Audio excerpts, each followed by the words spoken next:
Sobat Pangan, kembali lagi di Foodcast Himagipa. Di sini saya Cari Nurlita Anggraini bersama dengan Bu Ida selaku pelaku UMKM yang sudah dibantu oleh Bidang Kesejahteraan Sosial Himagipa periode 2022-2023. Mungkin Bu Ida bisa perkenalan dulu.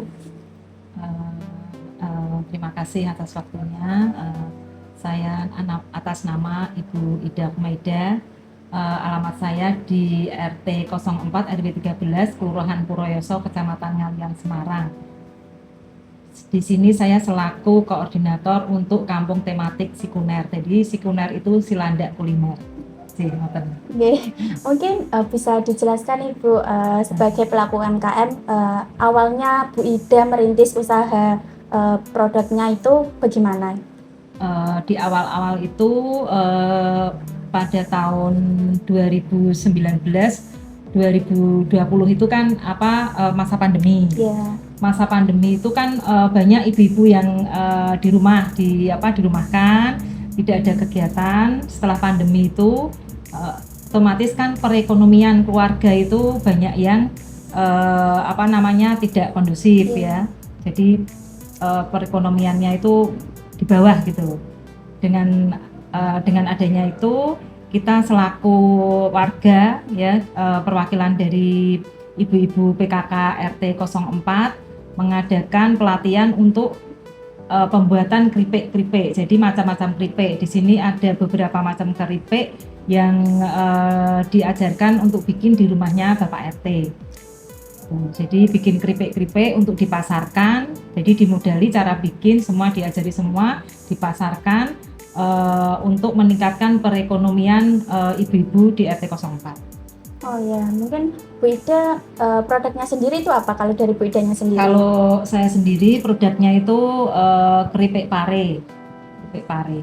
Jadi pare itu ternyata bisa ya Bu buat dibikin keripik gitu. Oh, bisa. Kita juga sebelumnya itu kita eksperimen dulu.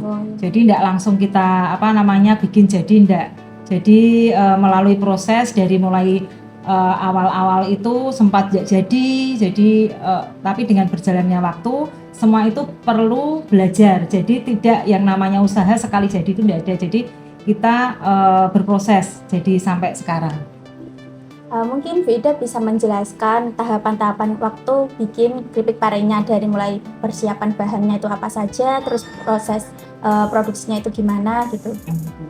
Awal-awal cara bikin pare itu kita kita beli pare 1 kilo kita potong-potong, habis itu dicuci sampai bersih dengan air mengalir, kira-kira sampai 3 kali 4 kali pencucian. Setelah ditiriskan baru digoreng. Itu untuk bumbu, untuk tepung-tepungnya itu kan ada bumbunya itu ada ketumbar, ada miri, ada bawang putih, ada garam, ada itu ya dihaluskan.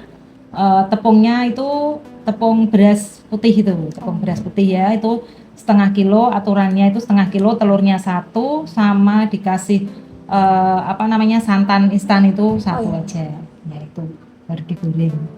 Itu gitu. Cara buatnya gitu ya? Iya, cara buatnya gitu. Terus jadi produk keripik pare itu. Yeah. Terus buat pemasarannya nih, Bu Ida memasarkan produknya itu dari mana ke mana atau lewat apa gitu? Kalau yang awal-awal kita pemasarannya hanya sekitar lingkungan aja.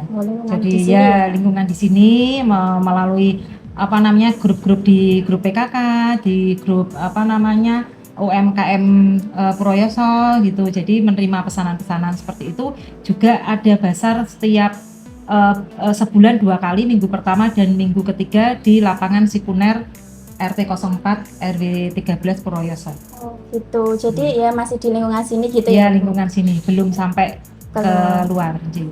Ya ini kan karena Bu Ida juga dulunya waktu tahun kemarin itu sempat dibantu oleh Himagipa, oleh saya dan teman-teman saya yang lain. Itu boleh dijelaskan nggak Bu, Himagipa dulunya itu ngebantu apa saja gitu?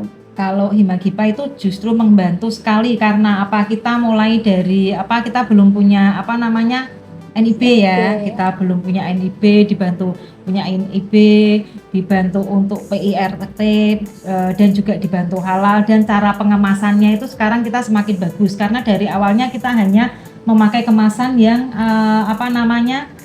standing pouch yang biasa aja. Belum ada stiker-stiker yang bagus seperti yang sekarang. Kalau sekarang dengan bantuan dari Hima Gipa kita sudah mulai menjadi produk-produk yang lebih bagus dan untuk pemasarannya lebih meningkat dibanding yang sebelumnya.